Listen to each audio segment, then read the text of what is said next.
We are doing an interview with Mouth of Carla. Very good. We'll get into it. Where do you hail from? Brisbane, Queensland. Can you elaborate for me? We moved to Brisbane about a year ago, I think, for uni. Originally from Gladstone, which is a mining town. That's a lie. It's a coal town, but it's up north with lots of industry. But yeah. All right. Okay, well that goes into the next one. How long have you been together? 4 years. So we've been through a fair few name changes and like Fair few I suppose styles. style changes, but As Mouth of Carla. How long? Two and a bit years. All right, well that goes into the next question then. Who came up with the band name and what's the meaning behind it? I think you did, Luke. Yeah, might I have think Luke. Gajira put out an album called L'Enfant Sauvage, and pretty much I think our favourite track off of it was Mouth of Carla. We just really liked the name of it from that, so we took that as our band name just because we also really like Gajira as well. Very good. All right, well, the next one is give us your top 5 metal bands and why. I'll start. My favourite one would be Gojira, probably, as the name would suggest. I know it's a very unique style. It's still really heavy, but still really tight and fast. It's a really perfect mixture. It's like a really organic sound. It's something I just really like. Very good. I'd say mine would be Between the Buried and Me. They've released a few albums which have been on the heavier side of things, but as they've reached their later stage of their career, they've become really expansive and aggressive. I really like how they mix other styles of music into what's usually just typical heavy stuff. I'd say I'm like a really big fan of Opeth. I reckon just Michael Ackerfeld is like a really fucking good song. You know they're coming out? Yeah, and yeah, they're coming to Australia soon. Already got tickets, so people.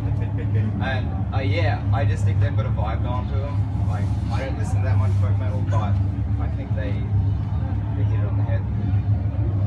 Mine would probably be the Dillinger Escape Plan just because of their stage presence. I think it's really sick how they just go completely skits when they play, and I try to do the same thing when I watch them. And the music's just really fucking skits as well. So Very good.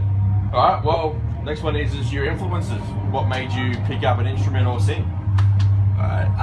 Well, originally I was a guitarist actually when I was younger, and there was no particular person per se. Maybe I don't know, like Winston McCall from Parkway Drive because we were all 13 and loved that at one stage. But the actual reason, as shallow as it sounds, was singers get the chicks. So I actually started singing, not a word of a lie, and that's just where it went to. Like Tarko, I never had a person who made me want to play bass. I literally got forced to play bass by Luke and Short Straw, and had to pick one up. But now I really love the instrument, and there's plenty of people I look up to. Very good.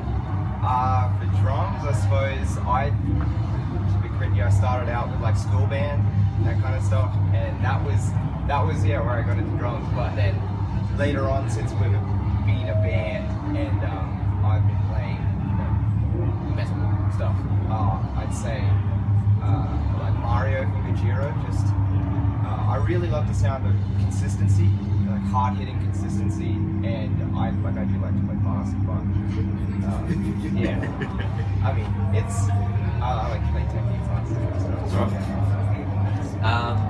mine's really cheesy, but it was like I was really into Guitar Hero 3, and I really liked Raining Blood by Slayer. And one of my friends actually learned how to play Raining Blood on guitar, and I heard it, and I was like, that's the coolest thing ever. I'm gonna learn how to play that. So have you had a chance to play Raining Blood personally? Yeah. So well, yeah, since you picked up the guitar, like a proper one, have you had a chance to play Raining Blood? Yeah. Who hasn't played it? That's good. Everyone always learns the first riff, then they never learn the rest. Yeah, just have it. Yeah. All right. Well, the next one will be, what's your opinion on metal in the country? On the rise, on the decline? Well, for metal itself, we're talking strictly metal and not hardcore.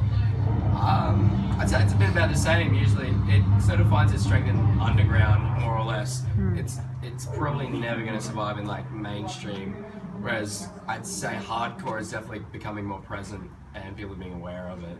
A lot of mosh bands. Yeah, lots of hype in the hardcore community. I don't think overall it'll ever get up there, but I think that's where I like it where it is. No. I feel like Europe's a lot bigger. Yeah, it's metal not than it nothing is like here in it. Australia. I feel like there's Anyone a lot else? of unique bands which are really interesting, but in Australia there are a lot of copycat bands. You know what I mean? A lot of the same stuff. But once you sift through all those bands, you find something really special. I think that's where the heart of the Australian music scene is. Alright. A lot of parkway drives. Alright, well, the last one will be anything to say to the fans? Let them know. What bands? Yeah. Yeah, no, we're getting Yeah, we got an EP out that came out last year around June. You can check that out, it's for free. We're on tour currently with Fault Lines and Hope in Hand and also Red and Tooth. Yeah, not much happening. Hopefully in the studio by the end of this year. Yeah, hopefully a new EP coming out at the end of this year. Yeah. Alright, guys. Thank you.